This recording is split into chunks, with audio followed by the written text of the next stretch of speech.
But the senator, while indoctrinated, could not explain his toxicity.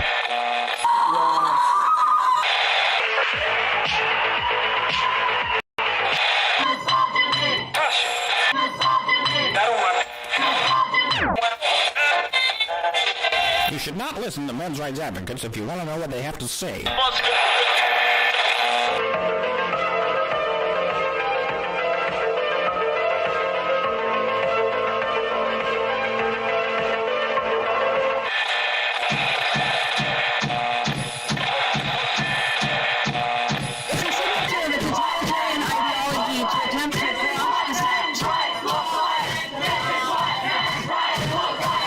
Let's begin it.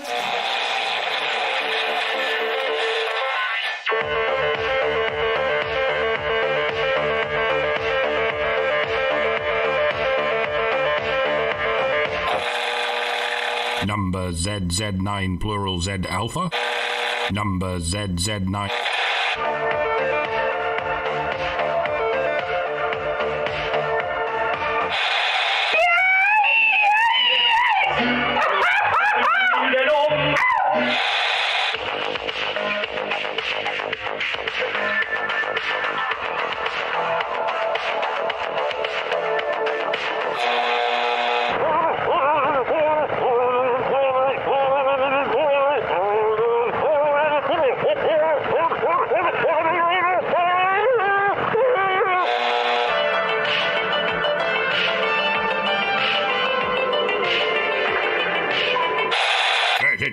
I've never seen such hideousness in all my life. Listen to all of this, Yeah, couldn't agree more.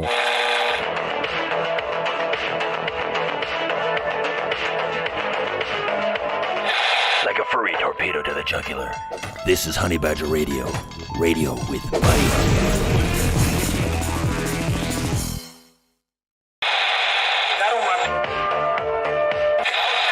But the senator, while indoctrinated, could not explain his toxicity.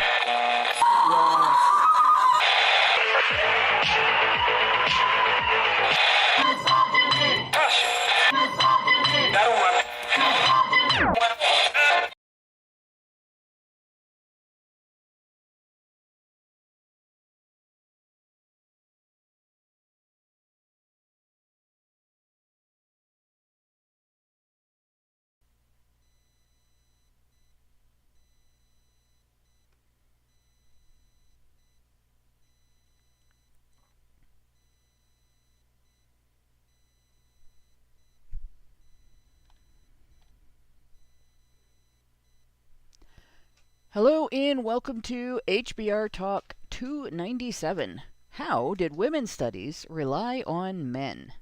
I'm your host, Hannah Wallen, here with Nonsense Annihilator Lauren Brooks and the personification of perceptivity, Mike Stevenson. And tonight, we're going to have a little history lesson on the funding of feminism's academic spread. As always, Honey Badger Radio dishes out a smorgasbord of thought-provoking discussions, and we gotta talk about that before we get into our details. Speaking of funding, right? As experiences long past and recent have demonstrated, the provoked thoughts are fighting back. They've made it clear that for people like us, relying on third-party payment platforms like Patreon to fund our work is treading on thin ice, or building our house in the path of a rapidly growing wildfire. And you might understand a little bit more about that after today's article, actually. But in light of all this, we strongly encourage our supporters to switch at least their support for us to feedthebadger.com, the most stable way to help us out. And if you want to tip us directly instead of relying on any social media platform's tip jar, the link for that is feedthebadger.com/just a tip. And as always, the same risk applies to our social media platforms, which is why you should further provoke the thought police by tracking our thought-provoking discussions on honeybadgerbrigade.com, where you can find your way to all of our content, as well as a link to feedthebadger.com in the drop-down menu at the top of the page. So, before we get started, I should also talk a little bit about the publication we're looking at today. Its title, Heterodoxy, gets misrepresented by feminists when their attention is drawn to this article. It is not about sexuality. This isn't a Straight People's Magazine against LGBTQ quilt bag alphabet soup issues, right? But feminists do like to treat it like that's what it is. The term heterodoxy simply means deviation from accepted or orthodox standards or beliefs. So essentially, it's going against the norm, right? Going against the grain, going against the flow of politics at the current time. And they did. They criticized essentially pop politics during their time period. They talked about a lot of different issues, including the capitalism, communism conflict. They did talk about gender and sexuality issues. They talked about racial issues, all of the different things that were deciding factors in how people voted for various politicians at the time. War and peace, all the same things that we're still talking about today, right? And the publication essentially tracked what was going on in politics, what was going on in academia, what was going on in the establishment institutions, in the business world, who was donating to whom, how things were being promoted, and so on. So there was quite a bit of looking into the long march through the institutions, which is kind of what we're looking at tonight, was the long march through the academic institutions.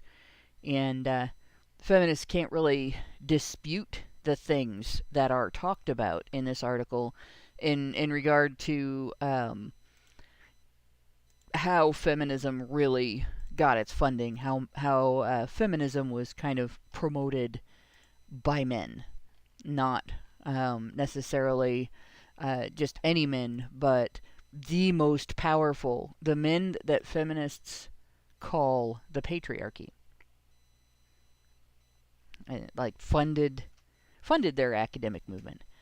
So that's where we're starting out with this publication. When you look for this is on the Wayback Machine, because the publication has been out of print for quite a long time, and this is a PDF of something that there wasn't an online representation of this.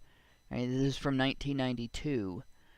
This is actually something that was published on paper and mailed out to people.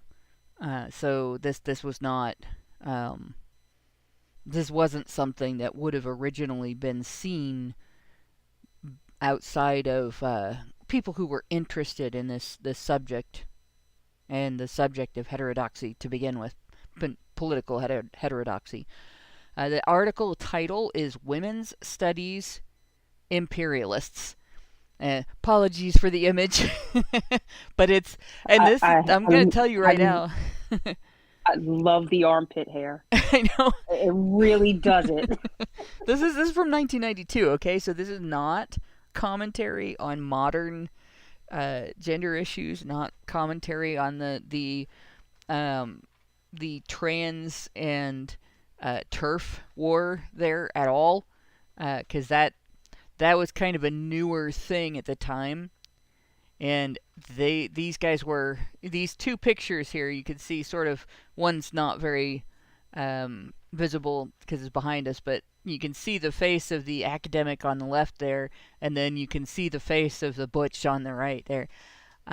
They were in cahoots at the time. There was no war going on there until later, when you started seeing more, like, these are both representations of butch women and nerdy women, not women, biological women and trans women, believe it or not.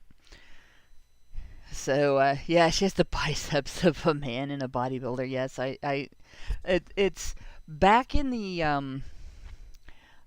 early 90s was when we started seeing this anti-femininity push of feminism sort of getting ramped up. You could say they put it on steroids, which I know it's a bad joke with that image, but In any case, we also have our first super chow from Meredith G, who gives us $5 and says HBR Talk 297, honey for the Badgers. And thank you very much for that, Meredith. So let's get into the article and see what they have to say about the sort of history and funding of women's studies. And again, we're looking at this from a 2024 perspective. So we're talking decades later after this. I was a freshman in college. I had just graduated high school the year before, the spring before this was published. And this is looking back at the 70s and a progression from the 70s to about that time period. So about 20 years, 19 or 20 years of feminist progress through the institutions is being discussed here. And obviously since then, it's been another 30 years. And so when we look at this, we can look at this through sort of a portal in time back at, well, what we're seeing 30 years later, what's happened over the last 30 years, that traces directly back to this. In 1992, it really did feel like 2024 was not just the future, but the long distant future, where all sorts of impossible things could happen. Not just like flying cars, but like Back to the Future 2 and RoboCop was set in 2015. Yeah. And and Quantum Leap was set in 1999, and even they had flying cars. And to go ahead and do the meme, people thought we'd have flying cars by then, but what we have is, well, we have something roughly pictured in the cartoon we're looking at right now. We have 72 genders. Woohoo! And which one of them is going to help me get to work tonight? So to start the article, the goal says University of Washington professor Janella Butler about the future of women's studies has grown from balancing mainstream and integration, especially addition, to transferring or radical paradigm shifts. So initially they're already talking about, like in the 70s, it was about providing an alternative view to what they thought was the norm, their heterodoxy. And now it's about a radical paradigm shift. It's about changing the world, essentially, changing the way everybody thinks, changing the way academia works, and so on. That's what this starts out with.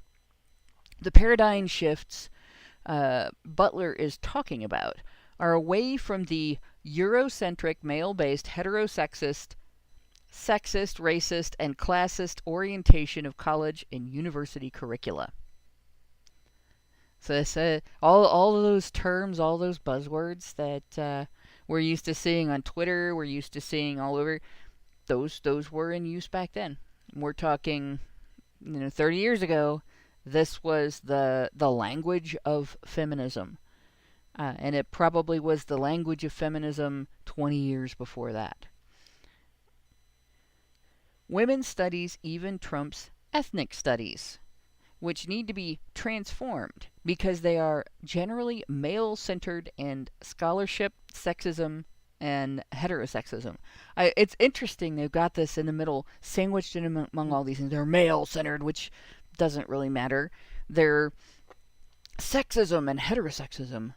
But scholarship, they objected to that. And think about what scholarship is. They objected to it until they controlled it. Well, it's much like they call everything racist until they control it. They call everything sexist until they control it, and they called scholarship as though it was a dirty word until they controlled it. Yeah. And now they're all about you have to listen to scholars because now we control it, so we're in the right. And we're still still everything we don't like and we want to control, we're going to call sexist and racist until we control it. Yeah, it's quite an interesting objection there, because academic study, scholarship, the gathering and study of information, the gathering and evaluation and memorization, analysis and understanding of information. They objected to that, right? So what does scholarship become now? It's no longer about gathering information and seeking to understand it. It's about being told what to think. Mm-hmm. It's not about knowledge. It's about marching orders. Right? Now which they call knowledge. Yeah, which they call knowledge. Women's ways of knowing. Well, yeah, I mean, you don't have to be educated if you're going to be their slave. True. You just have to be instructed. And there's a huge difference between the synonyms educated and instructed. It's what Justin Trudeau calls a series of facts that can be agreed upon. Yeah. These conspiracy theorists are trying to take away from the mainstream media. A series of facts that can be agreed upon. Yeah, a series of narratives that can be agreed upon. That's what you mean, isn't it, Justin? Yeah. Jeez, Pete. So, according to Paula Rothenberg, another women's studies guru, it's not just college curriculum that needs transformation, but reality. So, clear back in 1992, probably clear back in 1972, feminists were trying to push through university the ability to transform the way you think so that they could transform the culture you live in.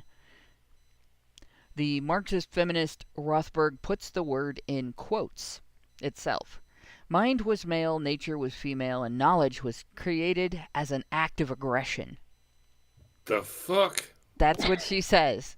Mind was male, nature was female, so nature is mindless, and mind is unnatural, and knowledge was created as an act of aggression. So if I know my van is outside my apartment, that's aggressive. I'm aggressive. What we are doing, says philosopher Elizabeth Minnick, is comparable to Copernicus shattering our geocentricity, and the change is fundamental as dangerous and exciting. I think it's supposed to be as fundamental, and that was a typo. As dangerous and exciting. That's one of the bad things about publishing on paper is you can't go back and re-edit typos. Mary Ellen Capek and surely Copernicus was just one random kook who was going against the science. The science. Dun dun dun. You can't go along with some random kook who you saw in some random publication. You have to side with the consensus, right, Neil? Of course, if it's feminist academia, would that be the consensus? It would. Sad. Mary Ellen Capek of the National Council for Research on Women calls it one of the most significant revolutions that's taken place in the history of knowledge over the last couple of hundred years. It's a revolution, guys.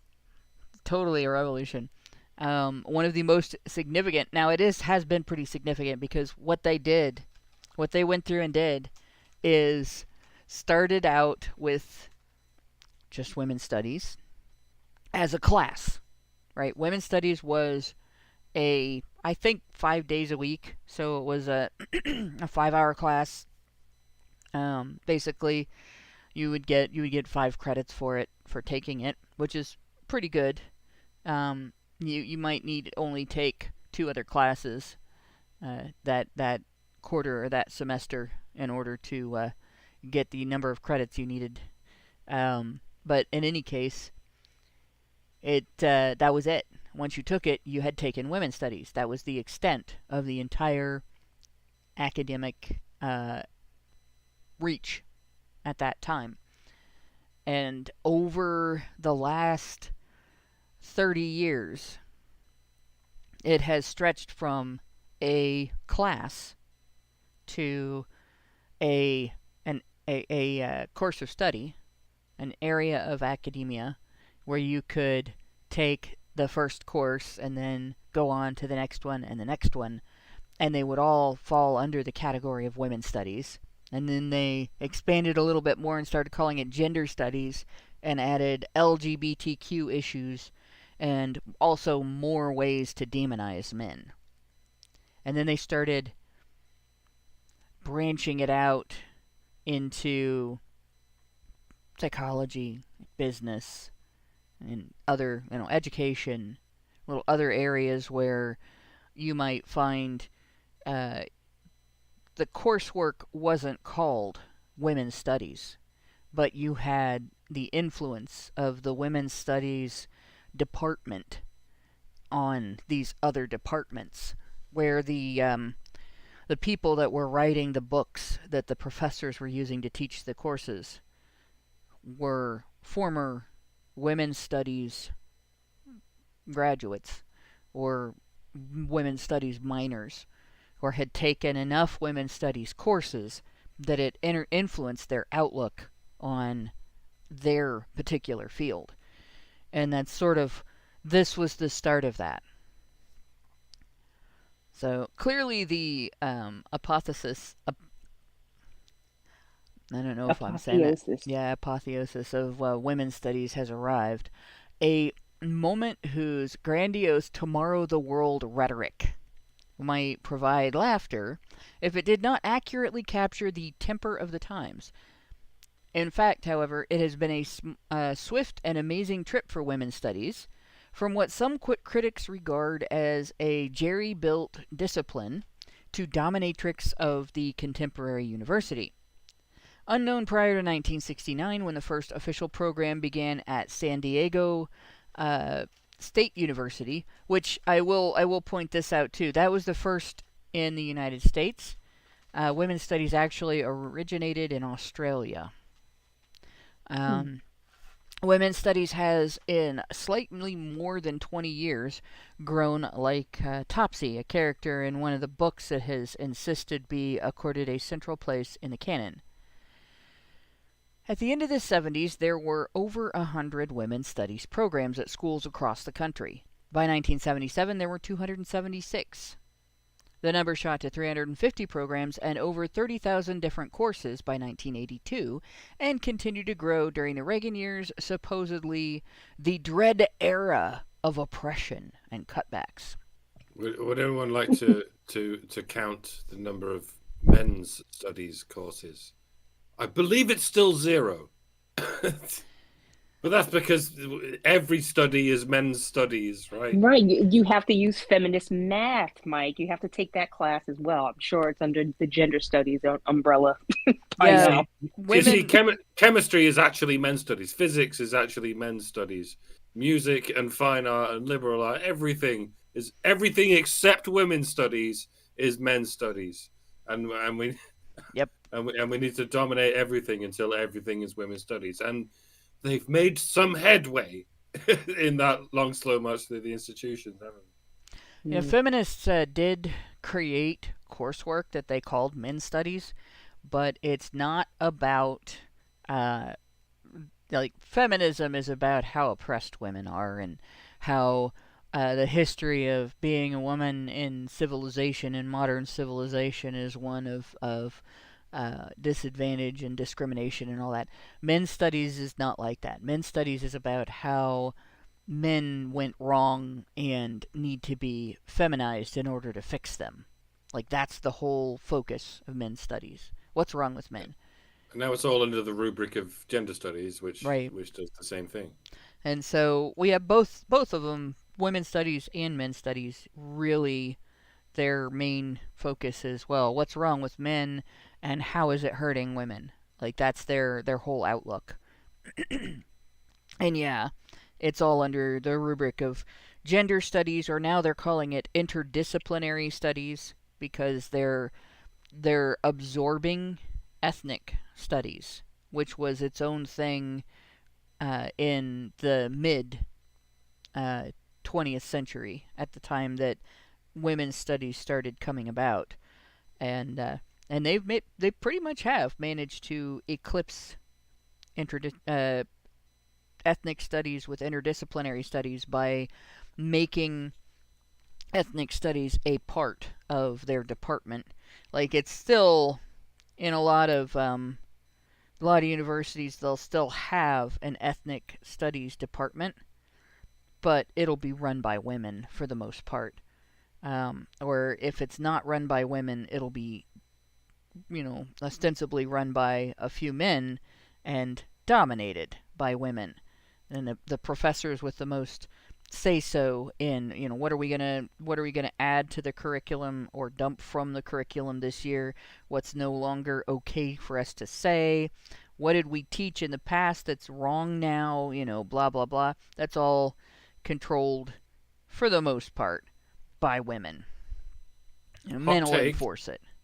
Hot take: ethnic studies is a euphemism for racism. Yes. You can study other cultures. A lot of it is called history or geography or even religious studies. You could call it cultural studies, and that wouldn't be racist. But there's a very thin wedge you can draw between ethnicity and race. Ethnicity is just somewhere in between nationality and race. It's sort of hard to draw the line. I don't think anyone's been able to draw an objective line between the two. Interestingly, these also, if I remember right, started out as African studies and then grew. Yeah, and if I tried to make this point in 1992, they might have said, no, of course it's not racism. Ethnicity isn't the same as racism. But in the cold light of day, with hindsight now in 2024, we can say, yeah, it was racism. Look what it is now. They're literally segregating students based on what they're learning in these ethnic studies classes, which are now just an extension of gender studies. As this article is revealing, they always intended to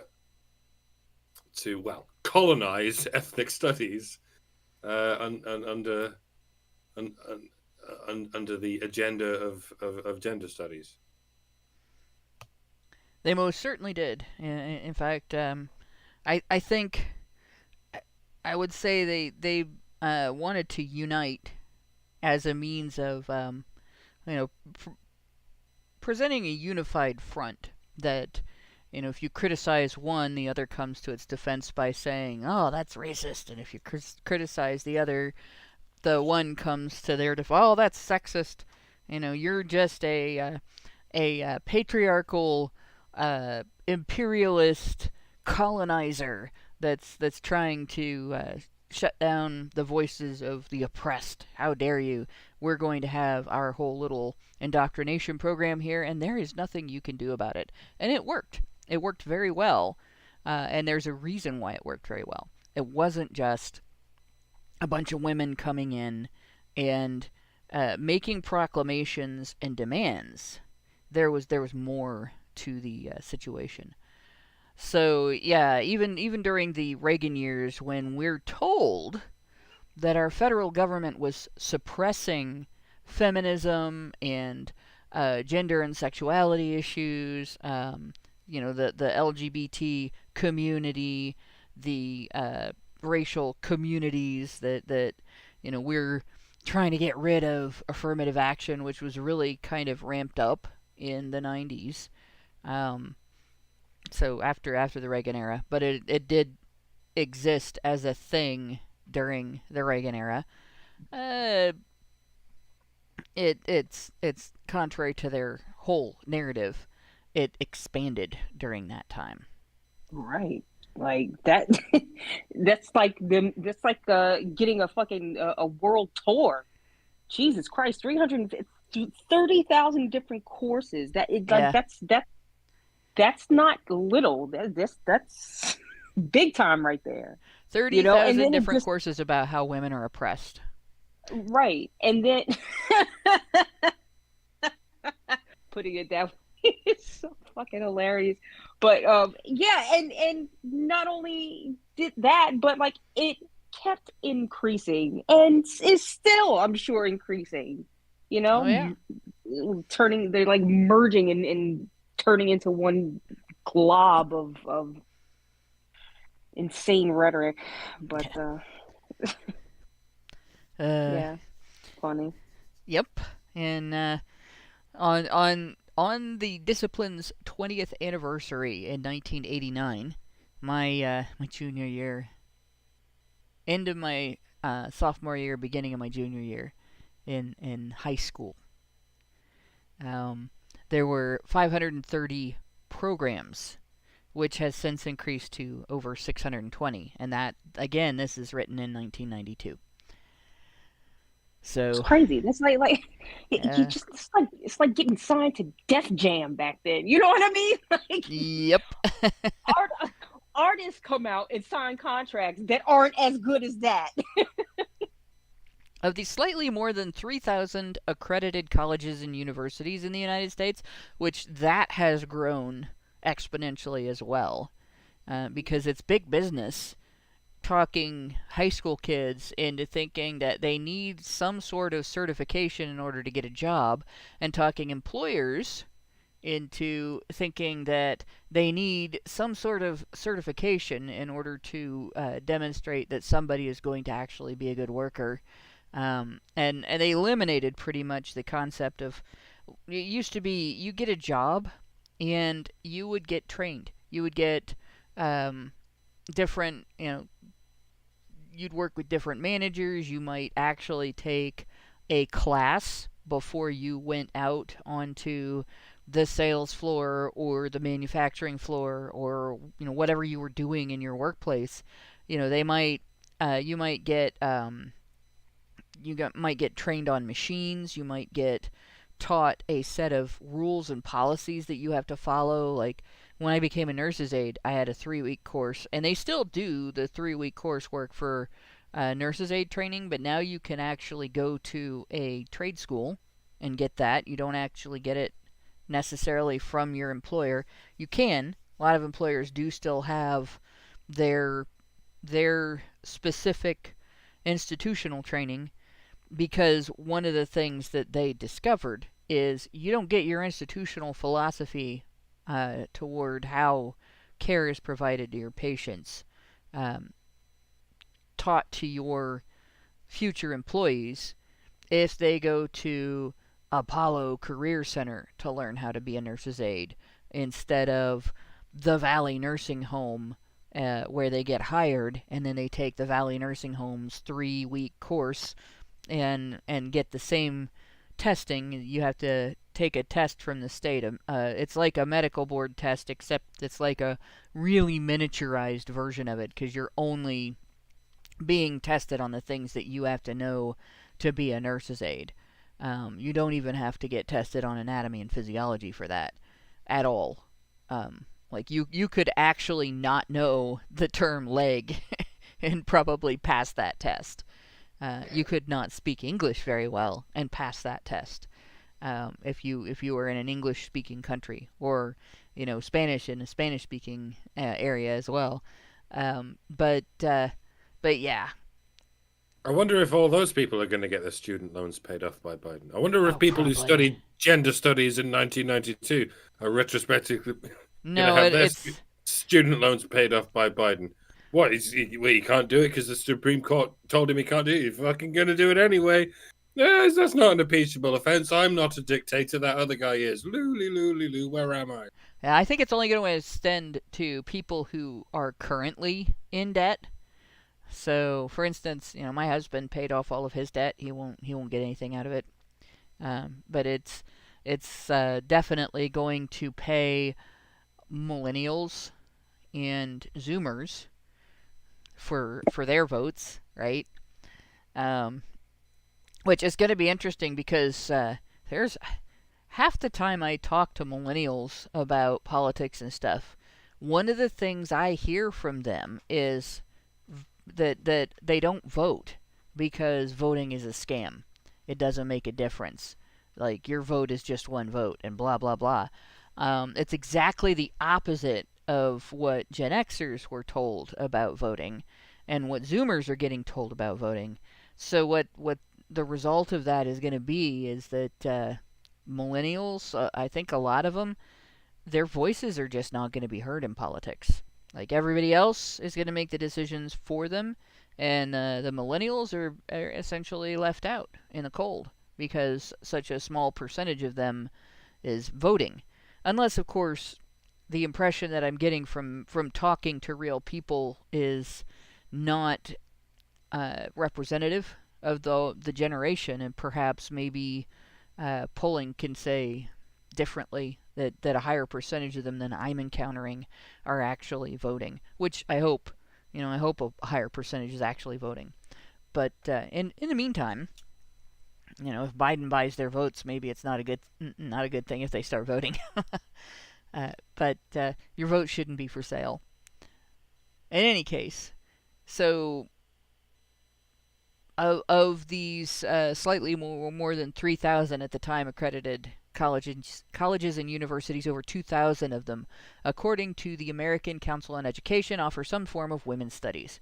At the time this was published, I was attending a university that was not one of those 2,000. My university had been around for about like 120 years or something like that at that point. It was founded by the Mennonite Church. You didn't have to be Mennonite or any special belief system to go there. It just happened to be the place to go in the area if you were thinking about being a school teacher, which I was at the time. And they didn't have a women's studies program. I was actually joking with Lauren before the show. The home ec department was our women's studies. Because that's about as if you had an area of coursework that was dominated by women on that campus, it was that. Everything else was pretty much integrated. Men and women were both. There were male and female professors, and they worked. The students were pretty much, there was a balance of male and female students, and nobody cared about gender issues on campus really. But I suppose home ec is always going to be a little out of balance there. Now it's home rec. Yeah, home rec. Oh my God, it really is. Camille Paglia might deride the discipline as institutionalized sexism and unchallenged groupthink, but over 2/3 of all universities, nearly half of all 4-year colleges, and about 1/4 of all 2-year institutions, which a lot of those are tech schools, remember, offer women's studies courses. There are also over 75 centers or institutions for women's studies research, with 3 or 4 of these being added each year. How to account for this triumph? Okay, so before we go on to the next thing, I just want to point out, it was during the 80s when all this was expanding, the latter part of the 80s. This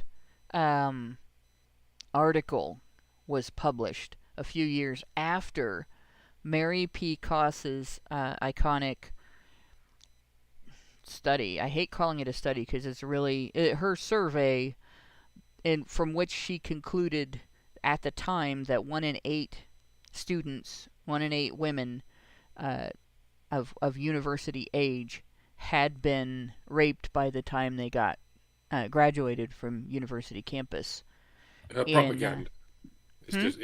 It wasn't a study so much as propaganda. Propaganda, right? And then, remember her methodology was to ask questions other than were you raped, and then conclude from the answers that yes, they were. And some of those included things like, did you ever have sex when you didn't want to because a man gave you alcohol? Like, you could answer yes to that if you had initially when you went out, you hadn't planned specifically that, oh, I'm going to go out and have sex tonight, but you changed your mind because somebody bought you a drink and you hit it off, right? Did you ever have sex when you didn't want to because a man bought you alcohol? Right? That's pretty much the question. So, there was that going on, and then the next year, after this was published, we started seeing articles about this new law this new bill that was under consideration at the federal level, called the Violence Against Women Act. That was passed in 93 and became law in 94. This article's from 92. So when we talk about, how this is progressing in universities and everything, it's not in a vacuum. This was a concerted effort. This was part of a coordinated attack on the culture that was taking place at the time. It's largely thanks to the current former vice president, right? He was instrumental. Yeah. Well, yeah, Joe Biden wrote the Violence Against Women Act. He will tell you that if you ask, and he will tell you that if he remembers. Don't ask. Well, he remembered it when he was running for office. He remembered it multiple times and bragged about it multiple times. And the Violence Against the Women Act, I will remind you, the Violence Against Women Act did not criminalize violence against women. It was already criminal. It was already criminal to assault somebody. It was already criminal to assault somebody who lived with you. It was already criminal to assault somebody who was your family member. And it was criminal regardless of whether that individual was male or female. But it was more enforced if that individual was female. It was already illegal to commit rape. Rape has been on the books since before America existed. It was in English common law so long ago that in the 13th century, when the average lifespan was far shorter and it was more normal to marry as a teenager and start a family, the age of consent was set. It was much lower than what we would expect today, but it was consistent with the lifestyles of the people at the time where, you were kind of an adult by the time you were 13. You might get married at 14 or 15 and start a family. And so they set the age of consent. I think you were essentially guilty of statutory rape, although I don't think they called it then, if you took advantage of somebody who was 12 at the time. So a couple years younger than the young end of when people were getting married and starting families, especially among the poor. And it was really, again, only enforced against men who took advantage of upper-class girls. But yeah, so these things were not... Violence Against Women Act didn't pioneer anything in regard to protecting women against violence. People act like it did, but it wasn't revolutionary in that way at all. What it did was gender the issue. It polarized the issue. And it was already a little gendered. It was already more difficult to, say, get somebody prosecuted for beating up a man that they lived with, unless it was elder abuse or child abuse, a boy or a man, an old man, but not a woman who beat on her husband. 1984, Congress passed the Family Violence Prevention and Services Act, which created a 24-hour hotline, started funding shelters. It was gender neutral, so it basically made it so that you couldn't discriminate at the shelter level. So whether it was Joe or Josephine that came in and said, I'm being abused in my home, the shelter had to provide some sort of help. And whether it was Joe or Josephine, the police had to make some sort of arrest. Whether it was Joe or Josephine, the law afforded the individual who was abused some recourse, and the prosecutor was expected to prosecute the abuser, and there was expected to be some sort of perpetrator program that the abuser would attend, and there were perpetrator programs for both sexes. 1994, that changed everything, right? Violence Against Women Act comes along, and suddenly it is legal for these shelters to discriminate against men, to kick out women with sons that are entering their teenage years, to eliminate their perpetrator programs for abusive women and their victim programs for male victims, and to promote the idea that this is something that men do to women and not something that women ever do. And they did exactly that, and it worked. And it started with this academic progress. During this time that all this was taking place, during this 20-year span, you had the Duluth model formed. You had the creation of multiple programs intended to convince politicians and the public that domestic violence was something that was a tool of the patriarchy, something that men did as part of the patriarchy with the intention of dominating and controlling the female population. So that's what we're in, the time frame we're in as all of this is happening. So yeah, women's studies courses, all over 75 centers or institutes for women's studies research, with 3 or 4 of these being added each year at that time. How to account for this triumph?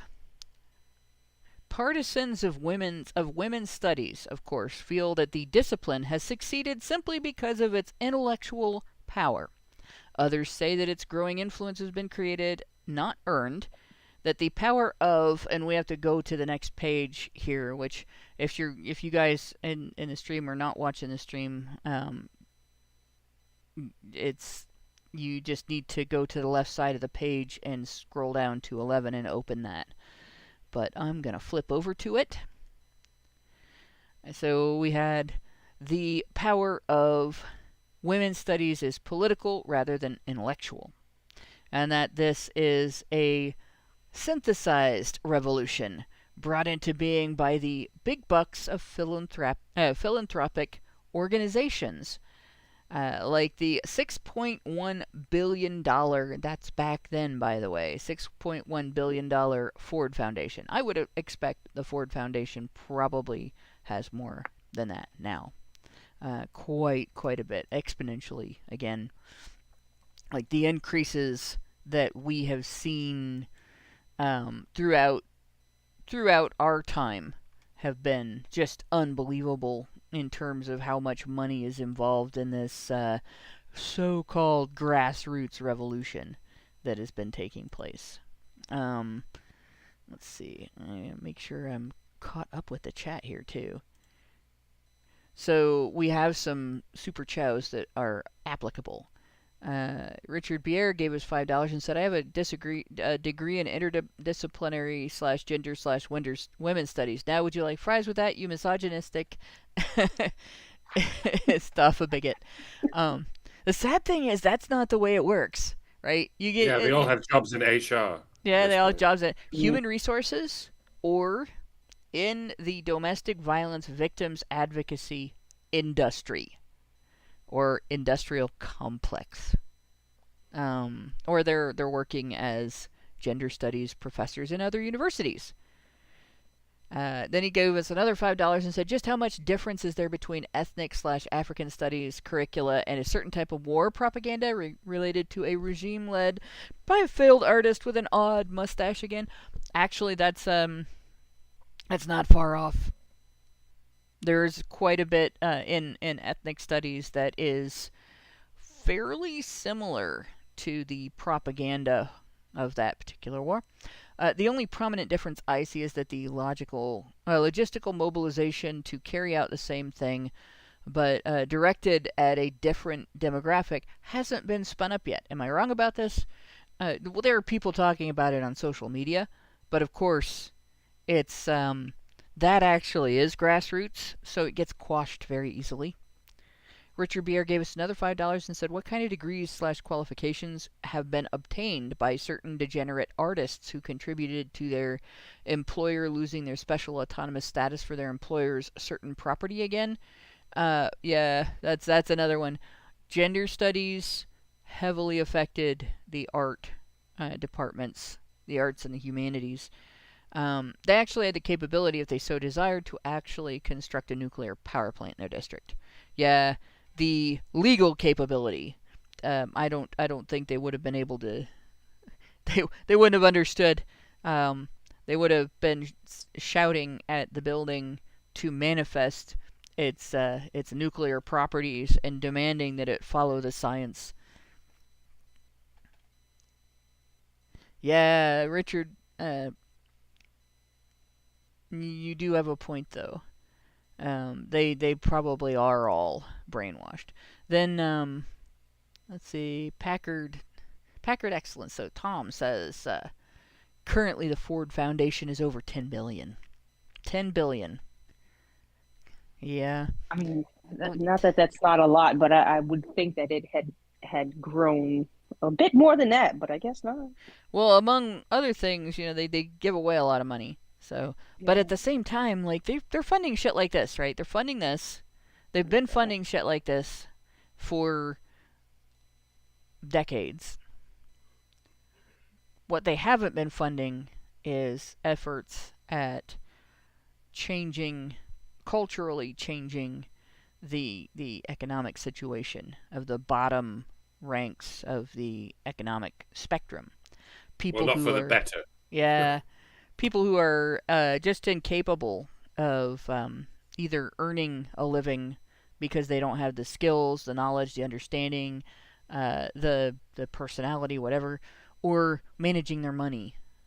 And they're not helping with that at all because they're busy with shit like this. Most of those billions go into the pockets of the zealots who are teaching these courses. Yep. A lot of money gets made working in that academic department. And if you're not on board with that academic department, they will do everything they can to get rid of you from your academic department. So that's another aspect of the issue. And then we also, I think this is a comment on the image. Catherine Scully gave us $5 and said, pair character lifting some weights saying, keep it up! Comment on that image from the beginning of the stream there. So yeah, it's political rather than intellectual. The notion that women's studies should have sprung full-blown from the head of such an organization might tap a phallocentric myth. But the career of Miriam Chamberlain and the network whose invisible strands this career highlights suggests that this view might be the correct one. The founding president and resident scholar of the National Council for Research on Women, Chamberlain was formerly a program officer in the Ford Foundation's powerful Department of Education and Culture. The foundation had a Department of Education and Culture, and didn't spend the amount of money that it spent on feminism helping people be better able to earn their own living and support themselves in modern society. Right? That's not where their money went. Their money went to shit like this. Just pointing that out again. She admits that many of the women's studies programs were part of my portfolio, quote unquote, part of my portfolio, in her days at the foundation. Chamberlain recently teamed with Allison Bernstein, a former Princeton dean who now holds Chamberlain's old job at Ford, to chart the short march of women's studies to prominence in philanthropy and the emergence for women's studies, which appeared in Columbia University's Teacher College Record, a publication basically for educators. So what we just saw there was a description of the institutional promotion of women's studies as coursework. Women's studies proponents did not have to fight their way in. They just had to grab the handholds and footholds that were handed to them, were put in place for them by the establishment. As Chamberlain and Bernstein tell it, in 1969, a group of faculty at Cornell organized a conference to examine issues raised by the women's movement. They found a pattern of neglect and often distortion in the academy, which clearly called for a remedy. Administrators proved cooperative and pilot programs for women's studies were planted bicoastally at Cornell and San Diego State. Planted like a garden or like, a spy. Or like evidence, yeah. Yeah, like evidence. So essentially, this was a very, very legitimate revolution with totally legitimate institutional, corporate, and government sponsors. Very organic, right, guys? It's not that academia pushed this on women and on the culture in which they were pushing it on women. It's that women were just so fed up that they decided on this en masse and just started doing it. Totally organic. Well, I'll tell you what's organic. That would be the pattern of neglect and often distortion. Yeah. It's like it's organic in that bullshit is organic. Right. Bullshit is definitely organic. Don't you dare compare this to bullshit. Magic mushrooms can grow from bullshit. Nothing grows from this shit, but more shit. Well, I don't know. That whatever does grow from this does cause hallucinations, at least. So there is that we could expand on if we wanted to. If you eat enough shit, you'll probably hallucinate. Yeah. Let's see. We already read that. As if describing. Oops, sorry. I was gonna just say, depending on where you live, if you drink enough tap water, you might hallucinate as well. Yeah, actually, we don't drink tap water here because of that. Yeah. I'm in Ohio. Like you can't drink the water here. It's like Mexico. Especially since that thing that happened a year ago. Yeah, that thing that suddenly vanished out of the news. That doesn't exist. Place that doesn't exist in Ohio. But our our climate here in Ohio is a train wreck. We'll just say that. That is awful. So, as if describing the discovery of DNA, Chamberlain and Bernstein breathlessly characterized the prime movers of the women's movement as a small group of committed feminist scholars who risked their tenure, possibilities, and careers to develop the new courses, often without compensation. Those poor dears.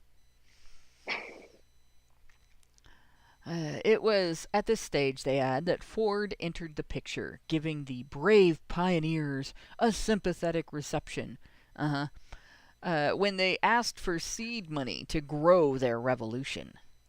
The first stage of Ford's support for women's studies came in awards to key individuals. In 1972, the year I was born, by the way, Ford President McGeorge Bundy. Wow. Okay. Ford President, not George McBundy, McGeorge Bundy. Appointed I forgot about that, an interdivisional task force on women. The same year, Ford announced a national fellowship program for faculty and doctoral dissertation research on the role of women in society and women's studies broadly construed.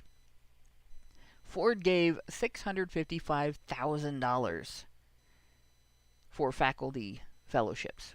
All right. In 1972, a public school teacher earned less than $10,000 a year. Yikes.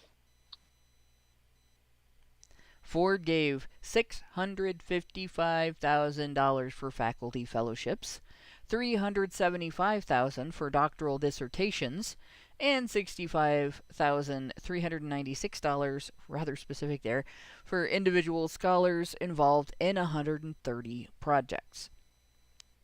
Ford consultant Beverly Guy Sheftall, I think that's Sheftall. Could be Sheftall, but it's Sheftall, says that the significance of Ford's early support cannot be overstated because it lent legitimacy to the newly emerging field. In other words, nobody would have taken these bitches seriously if the Ford Foundation hadn't thrown a shit ton of money in behind them. So what we're looking at here is essentially the corporate sponsorship of the revolution. Like the Ford Foundation, is not a money-making corporation. It's a foundation, a foundational institution intended to do charitable work, or at least ostensibly intended to do charitable work. Right. But yeah, this is definitely pushed by the establishment. At that point, the Ford Foundation was part of the establishment. 130 projects. So that's even that, dividing that by 130, that's still quite a bit of money per project for the individuals involved. While also providing financial assistance, but it was more than just infrastructure. Ford made women who would have labored in the vineyards according to the usual rhythms of academic career building into overnight superstars. So laboring in the vineyards means, you're a professor for years and years and years. Maybe you write a book. Maybe if your institution approves it, you write a book about your particular class that you teach. Say if you're a calculus teacher and a calculus professor, and your class is essentially on how to use a graphing calculator and how to understand the equations that you're using the calculator to graph, that you write a book about that particular type of calculator and those equations that you're teaching, those formulas that you're instructing the students on how to use, and the university says yes, you can teach from that book. That book is approved, or the accreditation system approves it, right? Then you've really made something of yourself, and maybe after that you get tenure, or it might happen the other way around. You get tenure and then you get to write your own book, and the book becomes the standard. But in the meantime, 20, 30 years of a career has passed, and you get your recognition. Except these women were newbie professors. Some of them might even have been adjunct professors without degrees in anything, like I was. And all of a sudden they're superstars in academia. Because the Ford Foundation just, put up a fountain of money underneath them, and it boosted them up in the air like a cartoon. And when they were searching for a metaphor involving labor that women do, I guess the most laborious thing they could find was vineyards. Yeah, I think that's kind of an academic phrase, really, for career building, like taking your career up. Like Ivies. Okay, I get it. Yeah. There's something ironic about any metaphor about women laboring, Yeah, that's true. other than in pregnancy labor. Yeah, considering if you look at the century in which this is taking place, uh, women did less and less labor over the years, even as they increased their presence in middle class workplaces. It used to be in the 19th century and before, a significant part of the work done within a given culture involved strenuous manual labor that was dirty and dangerous. A lot of it was dismal and boring. There was a lot of repetition. There was a lot of kind of gambling on whether or not you actually achieved anything. And so on. And it was when women were involved in that. It was usually women who were working because their families didn't have enough money to live on from one income. So women in the lower end of the income spectrum, whose husbands were not educated and who were doing more menial tasks, the tasks more likely to get them killed, the tasks more likely to send them home too exhausted to eat, and filthy and in pain, right? And then women would get jobs doing things like working in textile mills or cleaning other people's houses or raising other people's kids, doing other people's laundry. And prior to that, you had women working in fields doing something called gleaning, which is basically after the harvest, there's stuff left on the ground that is still usable, that it's not worth it to the farmer to go out there by hand and pick it up, but it is worth it to the poor because they have nothing. And those kind of jobs, women did stuff like that. And there were jobs women did in the coal mines until Queen Victoria got upset that women were doing dirty jobs and put the kibosh to that. It's funny, communists pandered to the workers and pretended to speak for the workers back in the old days when women were actually workers. Yeah. And then when technology advanced to the point where the only industrial workers, or indeed agricultural workers, left were men, communism shifted its focus into the middle class and the upper class, and until there weren't even any women doing those jobs, and then they went, fuck it, we'll just pander to women, even if they're not doing jobs anymore. Communism has always pandered to women. Anyone else get this feeling? Anyone else have that inkling that it's always pandered to not workers whatsoever, but whoever has the most emotional clout in any given society, which is and always will be women. The sad thing is, like, that it's true. If you want to undermine a culture and bring about a change, a fundamental change in the way people live in that culture that provides you with the power to run that culture and financially economically exploit that culture, you start by persuading women to agree to your ideals and your changes that you want.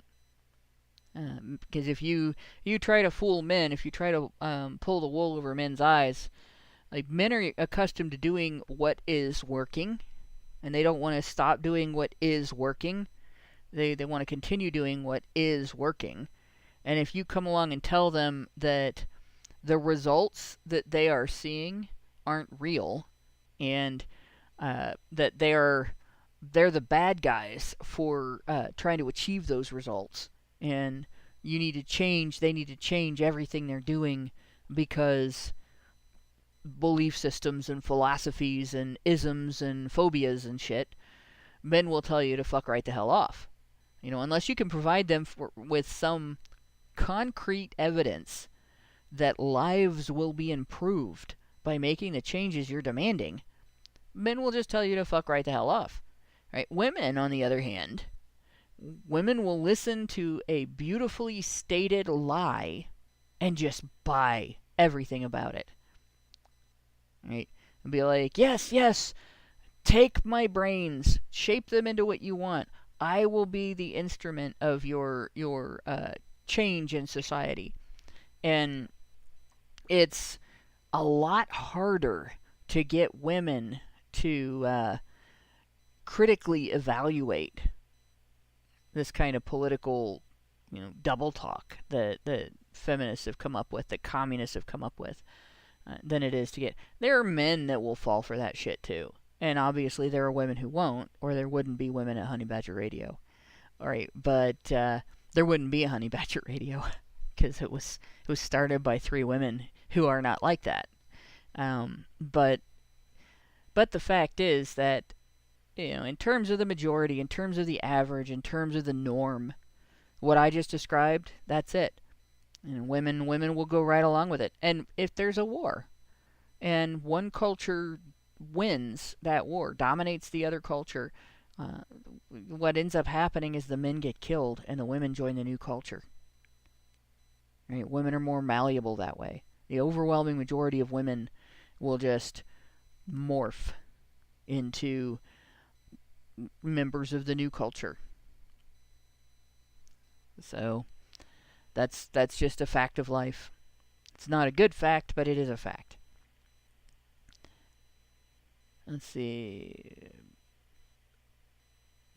As one authoritative history of the women's studies movement notes, 50% of the senior people at Ford supported became prominent in women's studies, as did at least 1/3 of the people in the dissertation program. So the people they paid to write dissertations. Packard, that's a good way to put it. Women's acceptance of sweet-sounding lies is why the devil approached Eve in the garden. Because what would Adam have done? Adam would have told him to fuck right the hell off.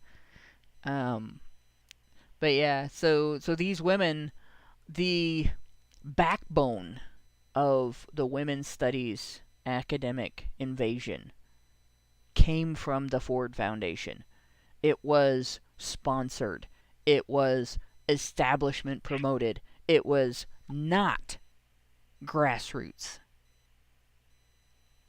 And where Ford led, of course, other foundations soon followed. In the early 1980s... I was gonna say all they needed is that one domino to fall. Yep. And that was it.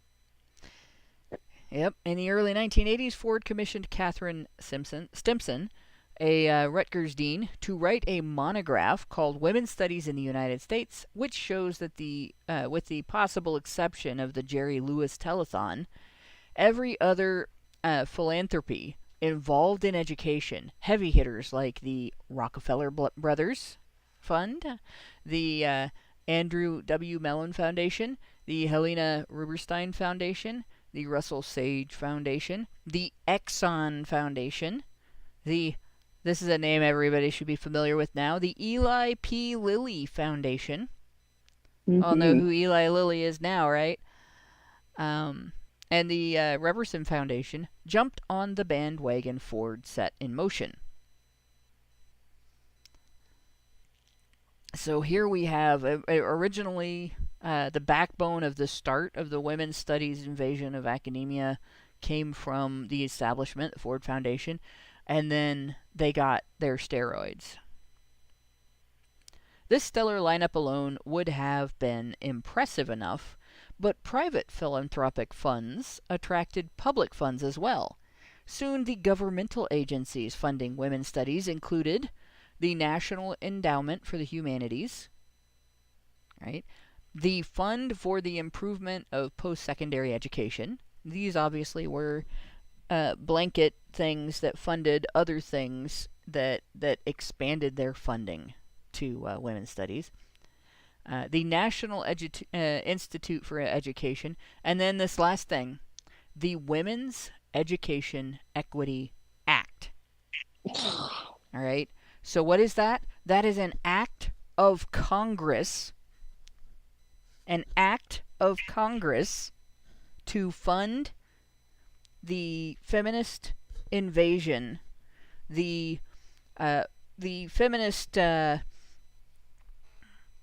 seepage, I guess you could say, into academia, right? The roots of the tree of feminism that branched out into every area of academia over the next 20 or 30 years, to where you couldn't take any course of study without having some part of your coursework influenced by feminist ideology. This so-called grassroots revolution, this so-called rebellion of everyday average women, of the general female population against the evil patriarchy, was funded by the patriarchy, was funded by their so-called enemies, the government. The act of Congress that was passed to fund this, the Women's Education Equity Act, created funding for this. As the network... Grassroots movements don't start happening in universities, folks. I don't know who needs to hear this or why the fuck you would need to hear it. Grassroots movements start with the working class. Hello, communists? Are you hearing me? It doesn't start with white collar toffs in universities. That's the exact opposite of what you're talking about. I'm not like I'm expecting communists to be at all consistent with their beliefs. They never have been. It's always been a doctrine right out of upside down land. Yeah. Yep. It's amazing how people think this happened organically, how people think this was just something that, manifested over time because women were oppressed. Women were so oppressed, especially during the 20th century, right? Women were so oppressed that all of the network of big philanthropic organizations, read this, money laundering organizations, in the United States, and the federal government, through an act of Congress, funded its growth. Like, totally oppressed, obviously, because every oppressed group gets money from the government to fund the growth of their revolution against the government. As the network was established, a revolving door was built linking government, foundation, and academia. That, the room of their own, built by the vanguard of women's studies, had no glass ceiling, is proved by the career of someone like Joan Stromanis, a one-time administrator at... Let's go up here. Let me see if I got this right. Am I in the right spot? Yep. Okay, administrator at women's programs over a 3-year period to $19 million. That's not right. There's more above this. Okay, one at Kenyon College, where the effort to mainstream feminism created chaos during the late 1980s.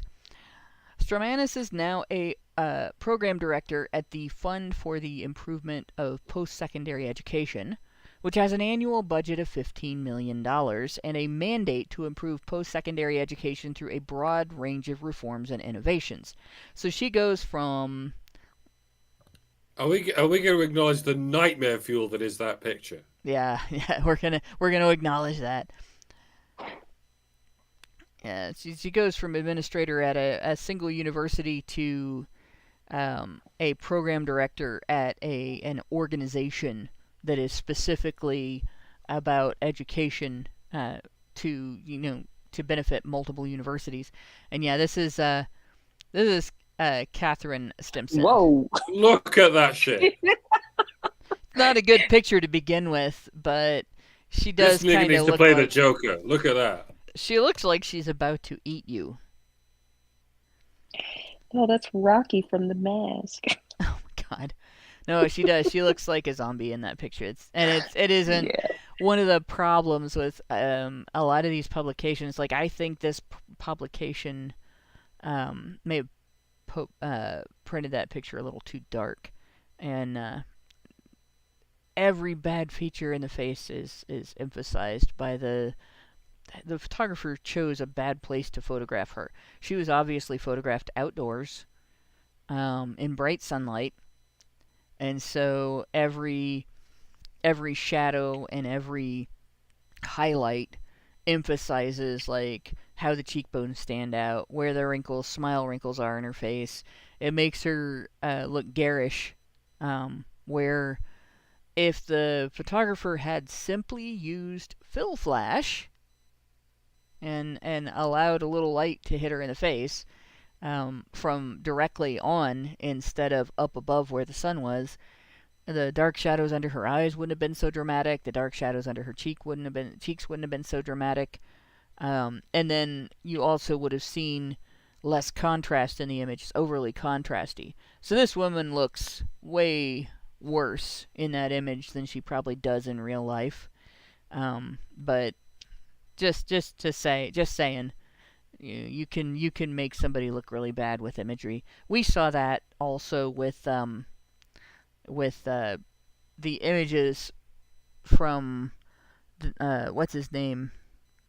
The guy that brought the pedophile to the first GQ ICMI. magazine. Yeah, GQ magazine. No, they did that on purpose. This is just down to poor photocopying. It might have been on purpose as well. It might have been on purpose as well. Like, you don't know how these people viewed this woman and what they were trying to do.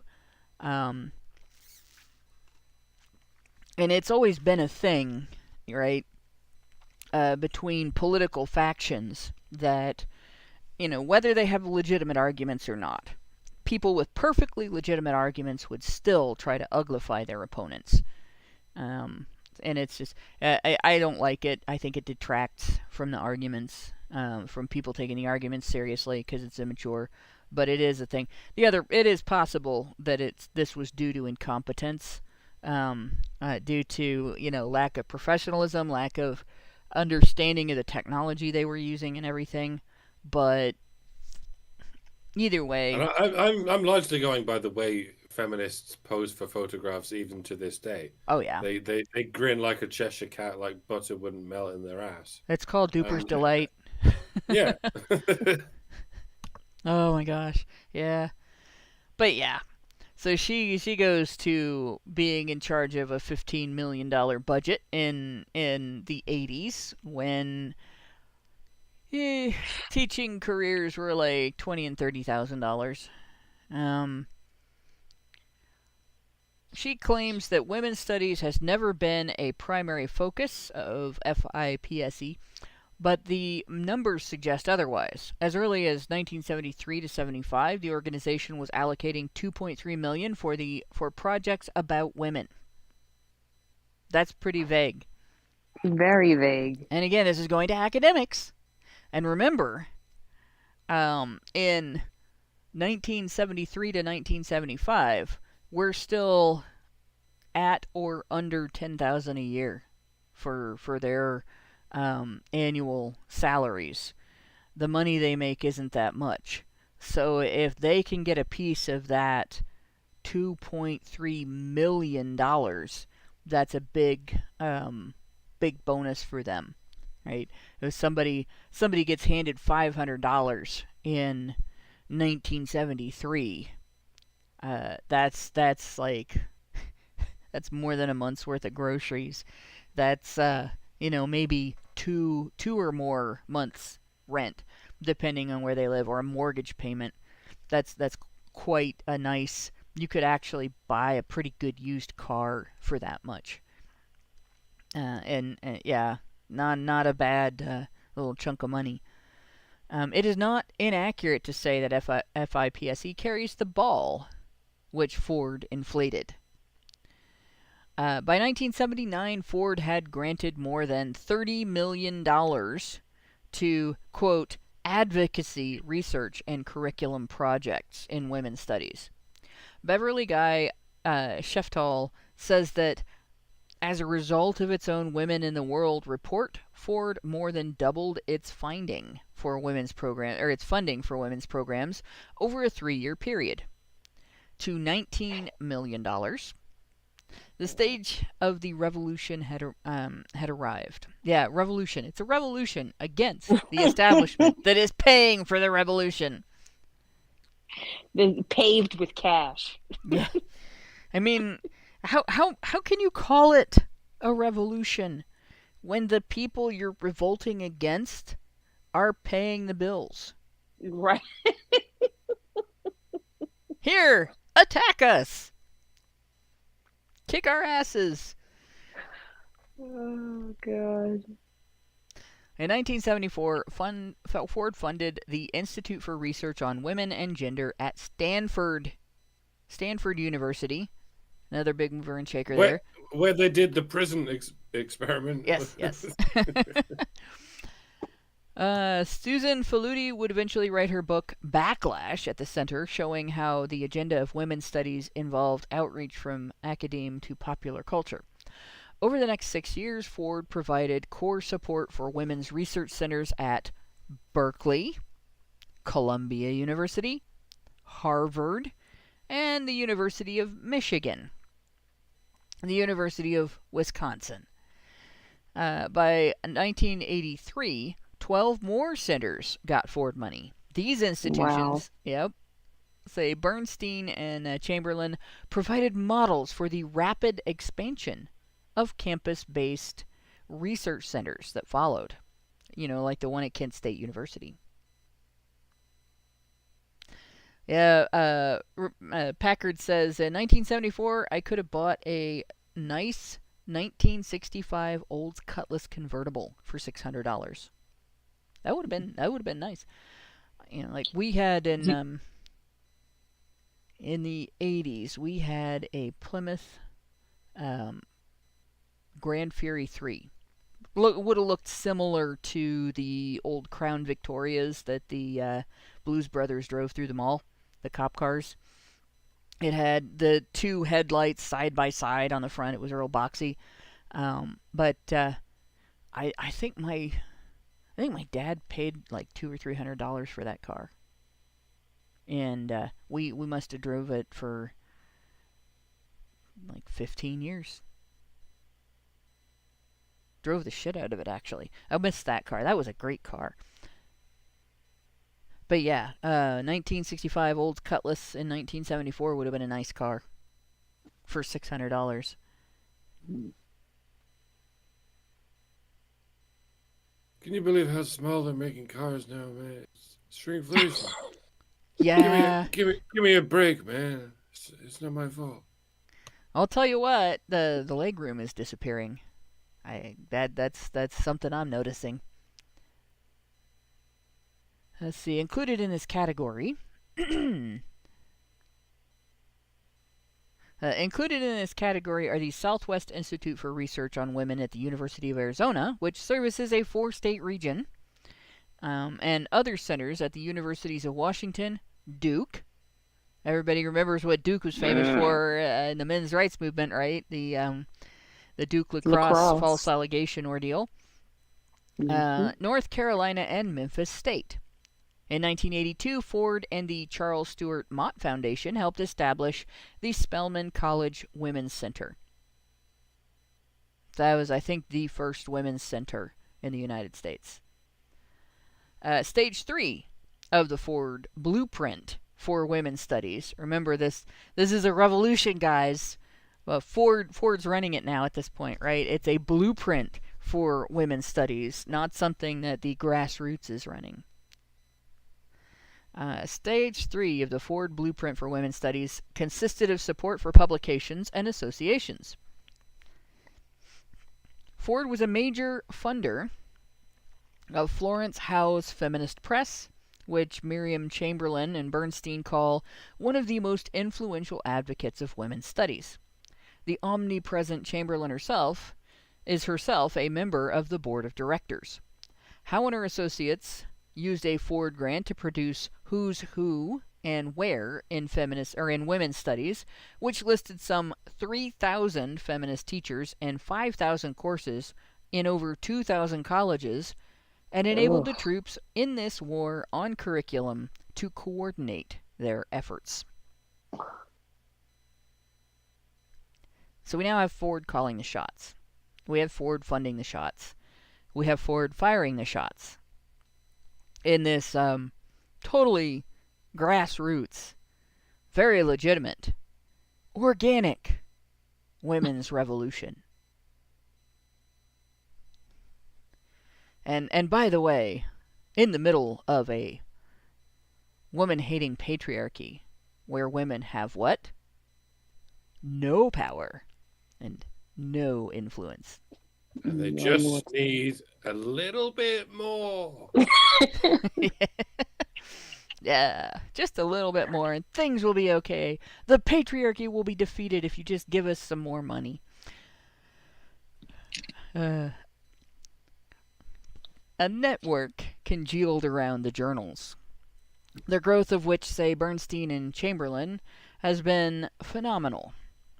Women's Studies and Feminist Studies appeared in 1972, while Signs, the Journal of Women in Culture and Society, made its debut in 1975 under the leadership of Captain Catherine Stimson. These are academic publications. We also, in the 80s, saw Ms. Magazine, which was founded by Gloria Steinem, CIA operative. Ford helped launch Signs, say Bernstein and Chamberlain, while the Carnegie, Rockefeller, and Lilly foundations have funded special issues. The feminist press puts out women's... dang it. Get back up to the top of the article. This is horribly formatted, guys. Sort your shit out. Yeah, this was pages of a magazine. So the feminist press puts out Women's Studies Quarterly, which I think is still in publication. Another key, they probably call it something else now, though, Interdisciplinary Studies Quarterly or some shit. Another key step towards institutionalization of the revolution was the 1977 establishment of the National Women's Studies Association, NWSA, an organization designed to further the social, political, and professional development of women's studies throughout the country and the world. The Ford Foundation made what Chamberlain and Bernstein call a strategic grant that enabled the founders of the organization to meet and prepare working papers and plans for the founding convention. So they basically had a big meeting with academics from all over the world to spread this cancer to the UK, to Canada, to South America, further around in Australia, try to spread it around Asia. Like, it's everywhere, right? All over Europe. Does any of this count as colonialism? Nah, don't worry about it. Definitely not colonialism. Like, they're just trying to spread their message. The Ford Foundation made what... Oh, I read that part. A lobbying organization that made sure that women's studies continues to thrive. The NWSA has a membership that includes not only scholars and administrators, community activists, and other women's studies practitioners. That should be but community activists. So basically they have a card-carrying grassroots movement that is totally organic and totally not existing just because they were paid to be there. The NWSA's yearly income is currently, and again we're looking at 1992, so 30 years ago, currently in the $350,000 range, and in fiscal year 1992, when educational cuts from government were commonplace across the country, the Fund for the Improvement of Post-Secondary Education provided NWSA with a grant of $81,157. So the government was funding this organization. Afuera. I'm going to find a way to say afuera in every single stream from now on. You can say that as many times as you want in this stream. Afuera! This is the theme song of the HBR Talk, the HBR Talk live stream. Ford was also the biggest funder of the National Council for Research on Women.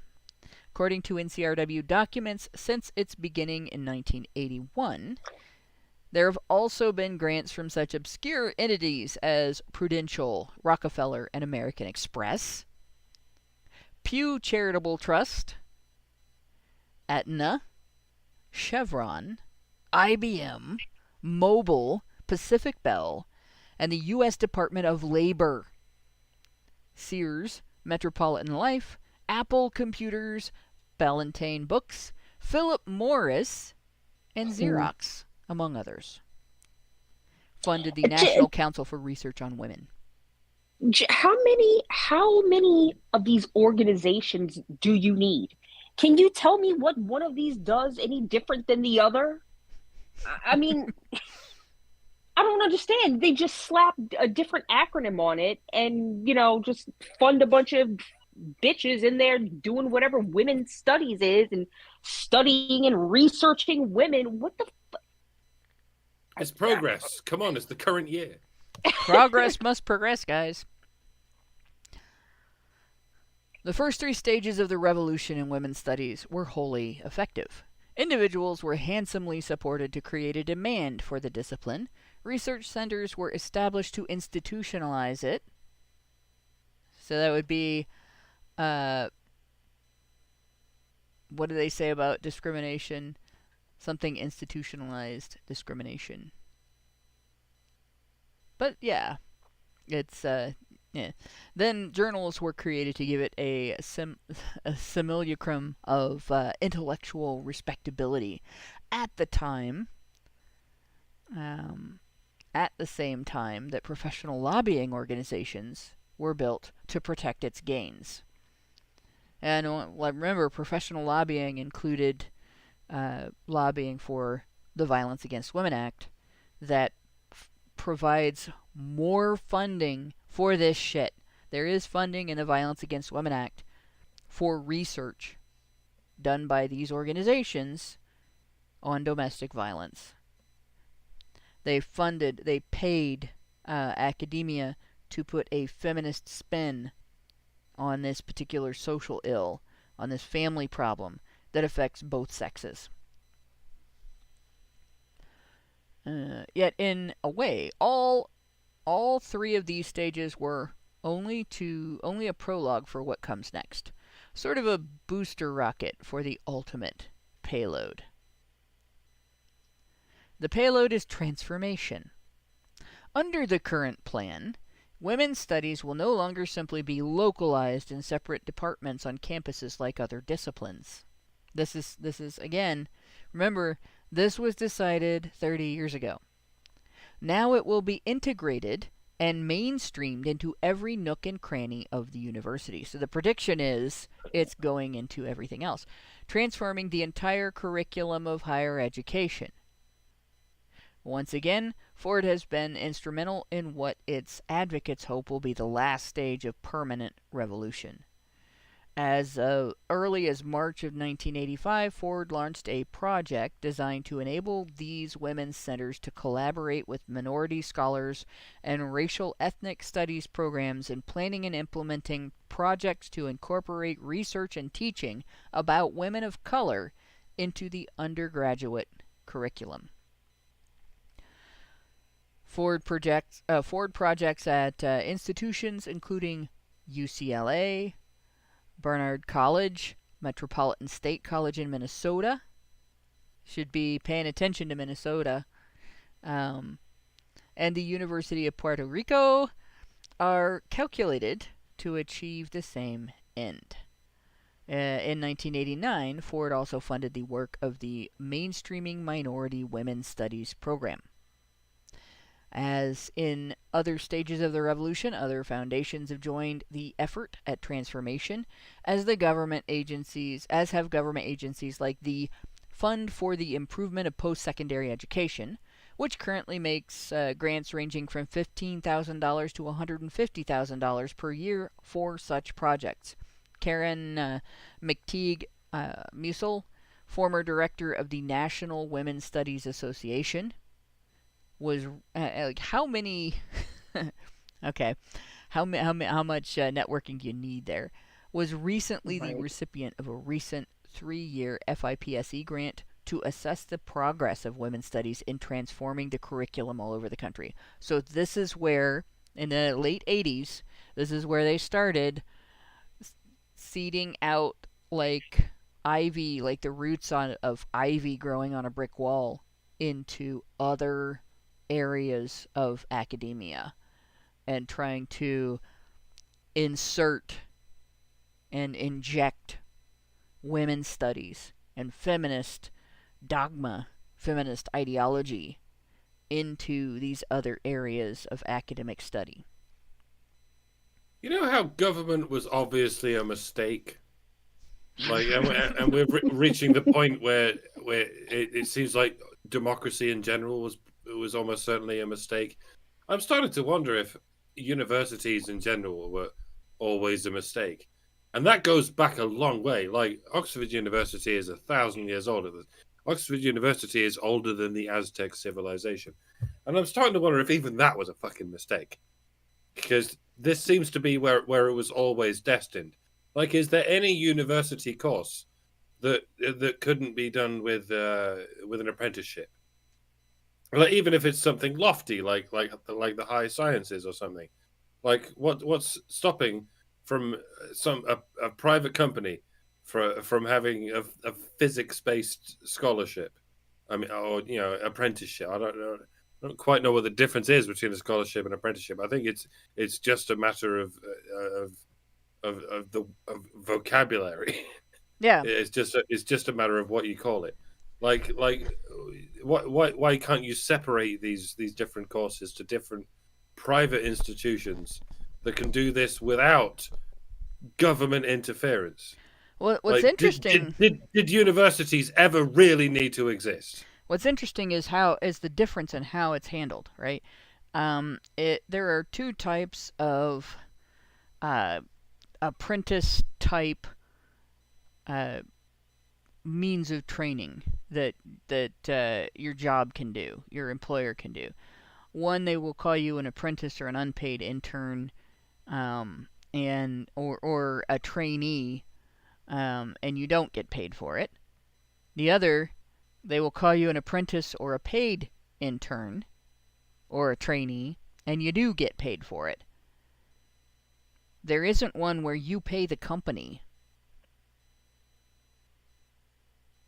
But universities, either you pay or someone else pays on your behalf. And it's not... Yeah, it's not so that people doing the teaching get paid, because companies pay their trainers. So that is a good point.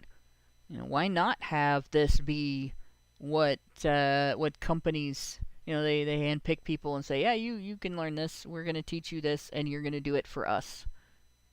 I guess the feminist argument would be, well, if there was nothing but apprenticeships, there'd be no such thing as a feminist apprenticeship.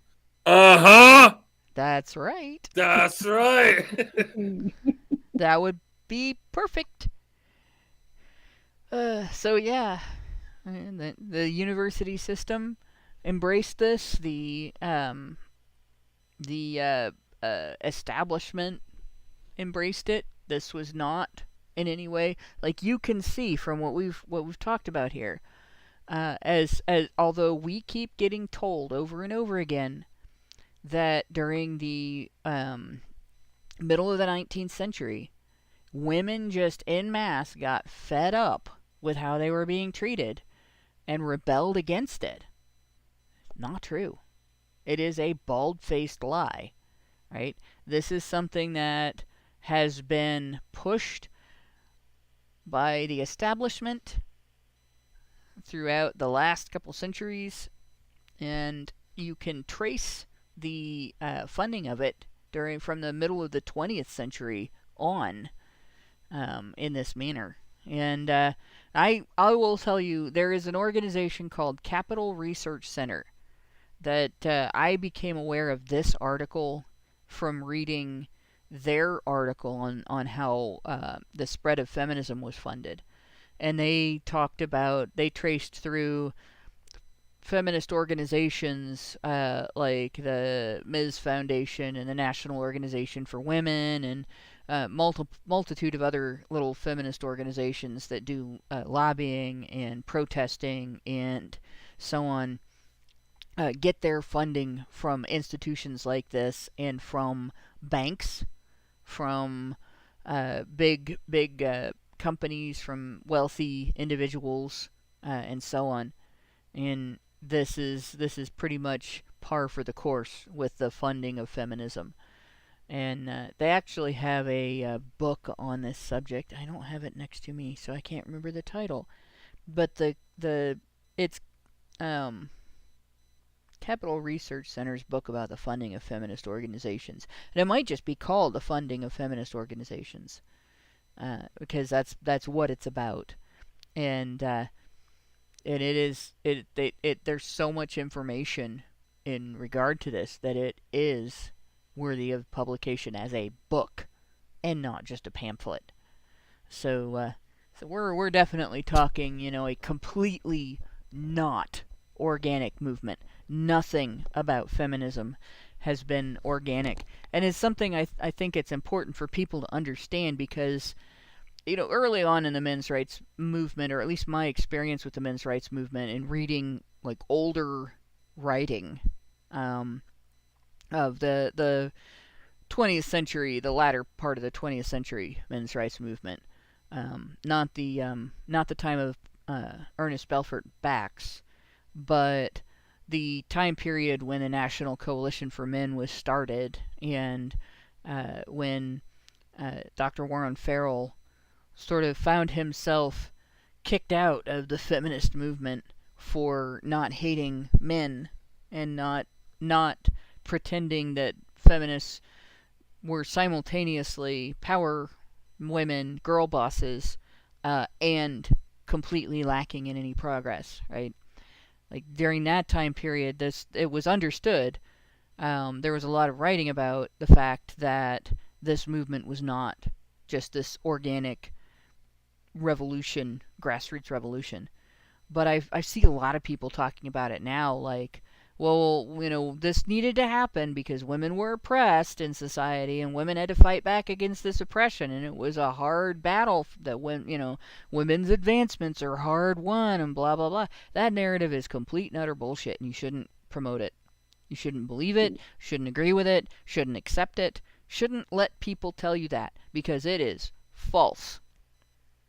It was 100% a systematic institutionalized revolution in scare quotes. It was a systematic, institutionalized cultural change. A coup. A cultural coup. Just so that people understand that. We are not talking about something that happened because it was needed by women who were oppressed and held back in society. It was an exercise of female power. And it wasn't women complained and then they got rights. It was women had rights and they complained within a system that catered to women economically, academically, socially, and legislatively. And they didn't get more rights. They took men's rights away.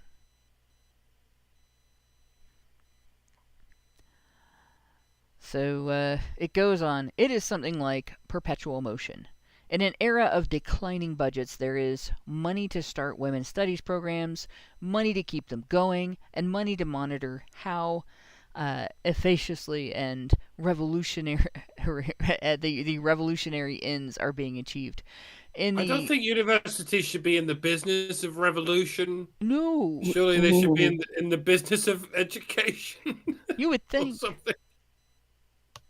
In the beginning, it was a revolution imposed from above and without. Now it has become wholly intrinsic to the university. A guilt and trendiness project. forcing individual campuses to climb aboard and pay up. The University of Maryland hired Betty Schmitz, author of Integrating Women's Studies in the Curriculum, published by the Feminist Press, to do curricular transformation. At a 1989 panel discussion on the National Network of Women's Campuses on the subject of transforming the knowledge base. And 1989, by the way, was, if I remember right, when... Like, 1987 was when Koss first did her study, and 1989 was when Ms. Magazine published it. I would have to actually be looking at it to be sure if that's correct. But it was it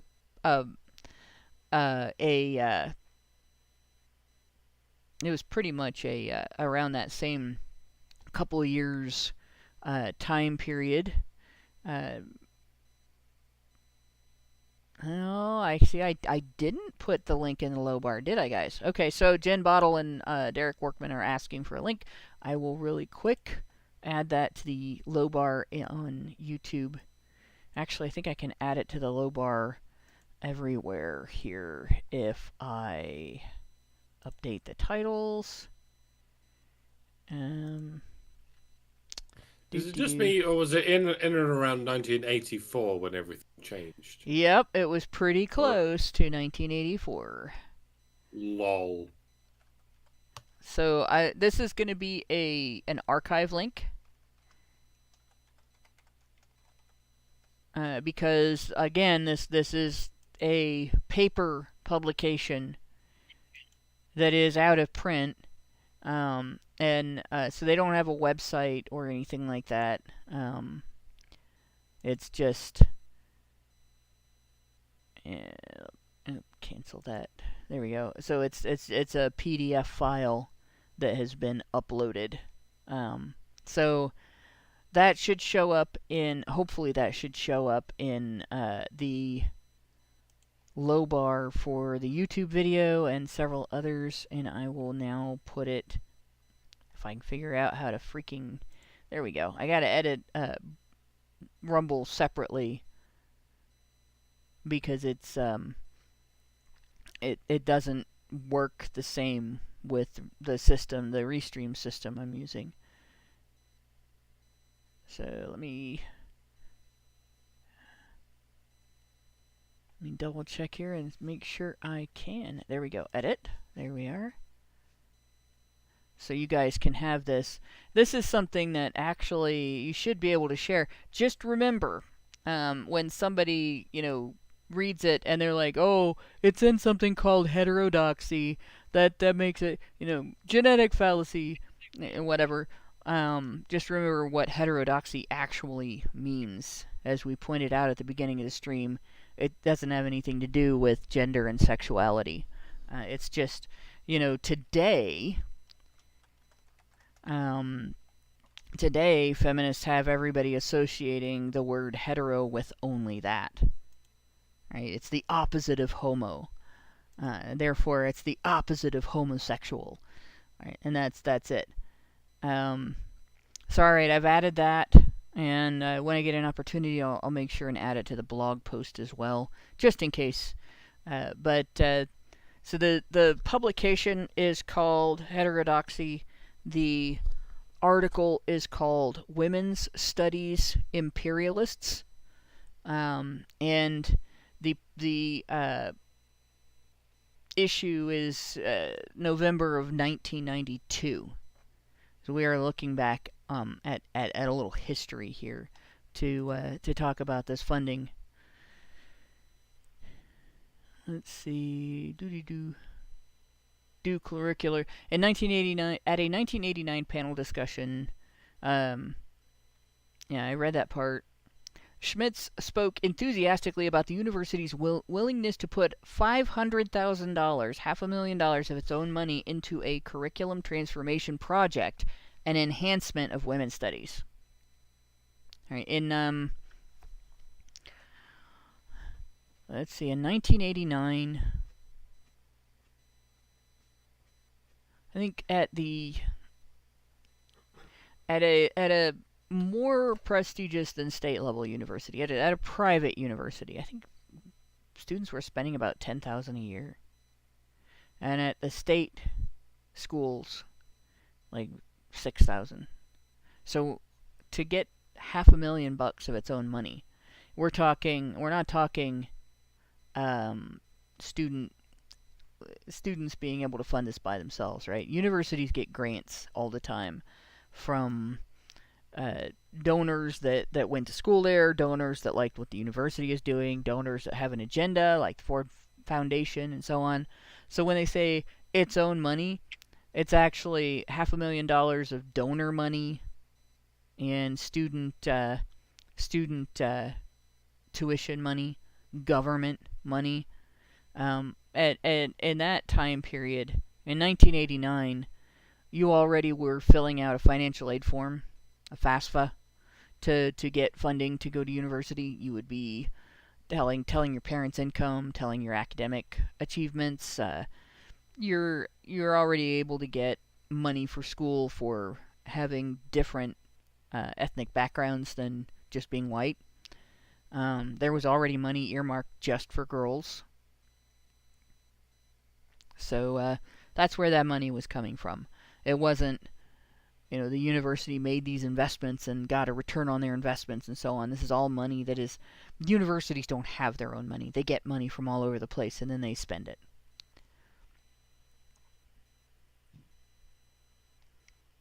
So, into a curriculum transformation project. She pointed out that Maryland was this goes down here to the next page, page 12, the first research institution or comprehensive university that has done this. Certainly the first campus to put that amount of money into this effort. Schmitz was particularly glad to see that the effort was funded without having to go to the campus senate. Let me repeat that. Schmitz was particularly glad to see that the effort was funded without having to go to the campus senate. In other words, the students didn't have any say over this. Because if it had gone to the campus senate, it would not have come out with $500,000. How did Schmitz pull off the trick of bagging a cool $500,000 while avoiding the democratic process? It was simple. The administration, right? The patriarchy was in her corner all along. Schmitz brags that President William Kerwin took the heat. She and her colleagues in women's studies apparently see themselves as ventriloquists as well as revolutionaries. It is wonderful, Schmitz says, to be able to supply appropriate words to the head of an institution. They got the president of the university to just unilaterally make this decision. God damn. A ventriloquist necessarily has a puppet. Yeah. Or some kind of object into which they are throwing their stomach voice. That's what ventriloquist means. It means stomach talker. So who is the vessel into which you are throwing your voice? Is it, I guess it's the students, or is it the funders? A university is like a microcosm of a government, isn't it? Kind of, yeah. They don't pay for anything themselves. They extract money from, I guess sometimes willing victims, but usually a critical mass of unwilling victims. Yep. And then they throw their voices into those victims, and pretend that their voice is bigger than it is, and they get away with it for an absurdly long time. Good times. Yeah, it's interesting, the way that this has been phrased in regard to this university. These women are stupid. Like, they've made a lot of money. They've gotten a lot of benefits out of this, right? And they've probably feel like they are the exploiters. Like, they have capitalized on these poor, stupid men's altruism. And yet the whole time, like, this was a goal for the people in these higher places, for these administrators of these organizations that gave them all this funding, and people within government. And the reason is this, right? You look at as a microcosm of the consequences of feminist academia, feminist lobbying, and the resulting legislation. You look at the Violence Against Women Act as a microcosm, right? It created a whole new government department that employed a whole new set of government bureaucrats. It created funding that needed to be managed by that department, and it created policy that needed to be managed by that department.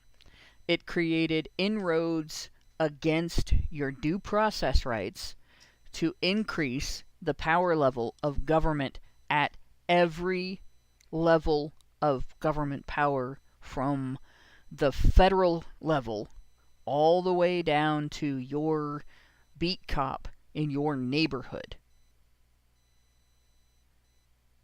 What's not to like if you're a government bureaucrat or a government powermonger looking to increase your control over the citizen?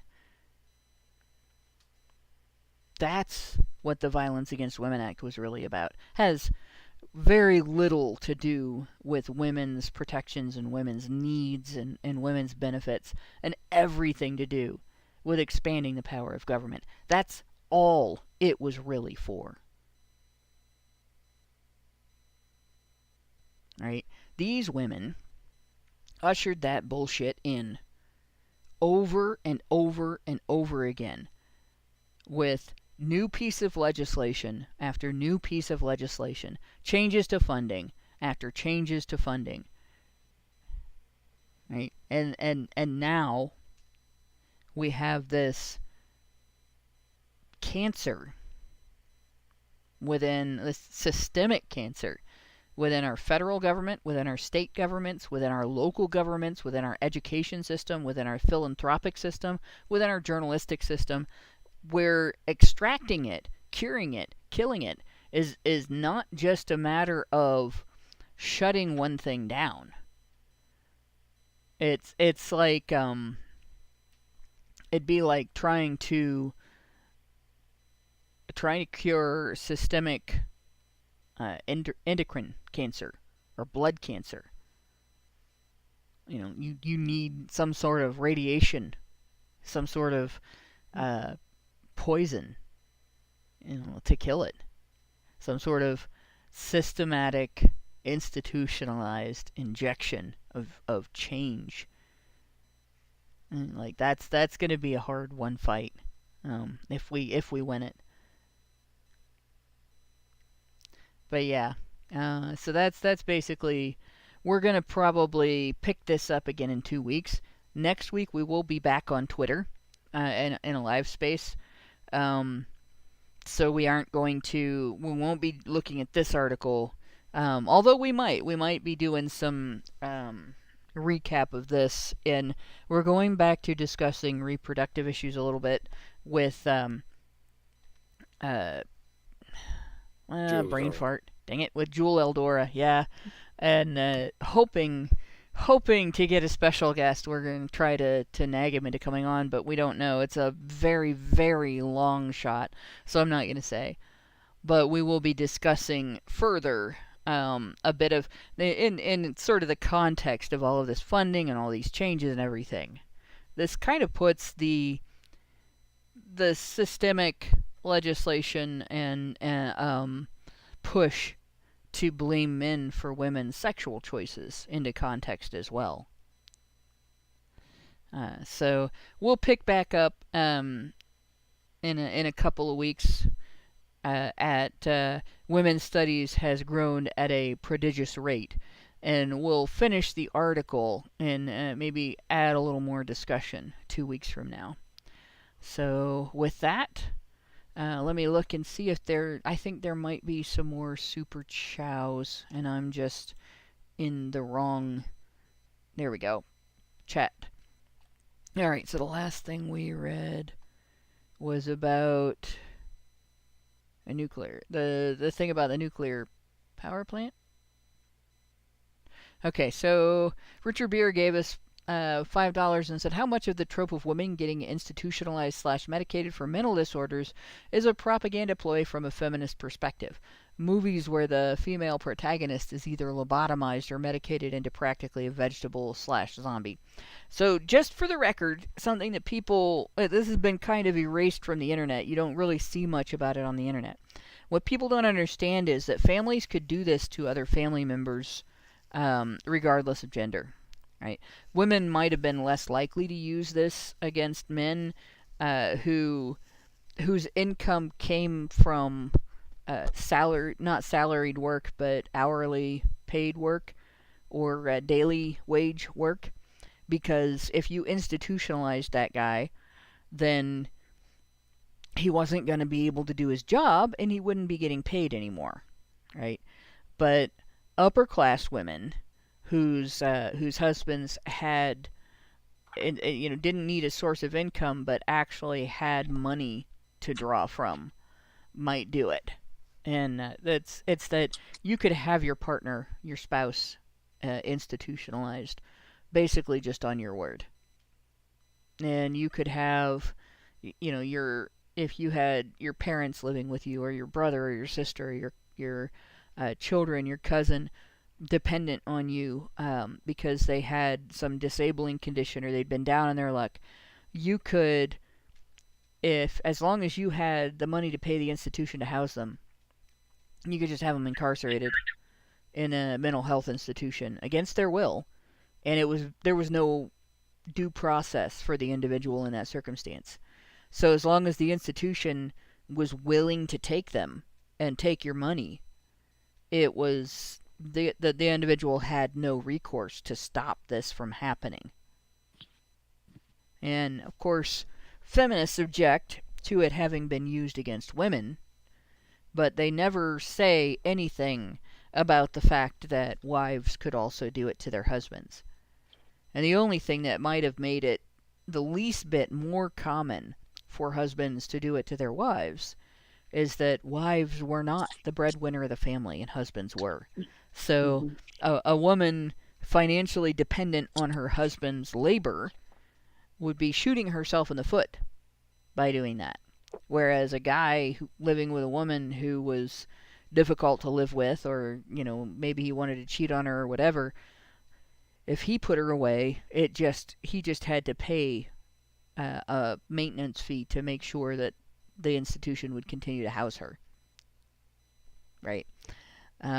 But yeah, the feminists do exaggerate that quite a bit. Bitches do be crazy, am I right, boys? Yep. Richard Beer also gave us another $5 and said, isn't lobbying simply a euphemism for hookers and pillow?